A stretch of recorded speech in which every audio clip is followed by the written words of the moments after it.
Hi, I'm Nancy Schick, attorney, mediator, and conflict resolution coach in New York City. My goal is to keep you out of court and build your conflict resolution skills.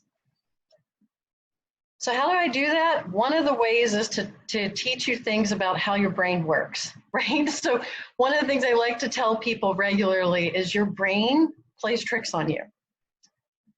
Depending on who you ask, neuroscientists have said we have somewhere between 30,000 and 60,000 thoughts per day. You're clearly not paying attention to all of them. So why do you choose certain ones to act on?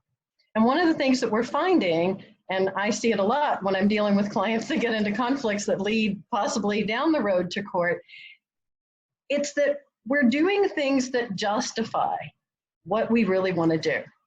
Right, so we're seeing it right now in New York City. Our numbers for the coronavirus are going down. We're not seeing as many deaths. We're not seeing as many confirmed cases.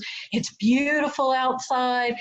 And quite frankly, we're tired of being inside. We don't want to social distance anymore. We miss each other. And those masks are really hot, right? So we find ways then to justify what we want to do. And so we go in, our brain will go back there and we'll say, well, hey, this kind of looks like, oh, right, it looks like the flu. But it's not the flu because it's warm outside. So now I'm going to go outside without a mask.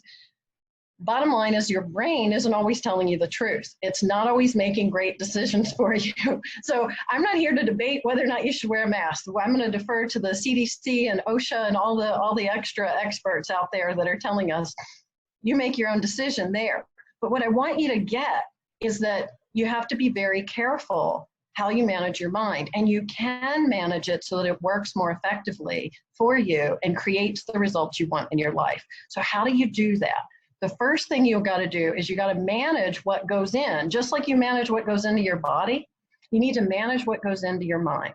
And in tech, they often say garbage in, garbage out, right? So if you're putting bad data in, you're going to get bad data out. So you want to be very, very careful about the news you consume, the people that you're around, and all of the external information that comes in and starts to influence your brain. Second, you need to quiet that brain. And for those of us that have been around long enough to remember early computers, right? Remember you put a lot of stuff in it, and then it took a long time for it to process all of that before it would warm back up and do what you wanted it to do.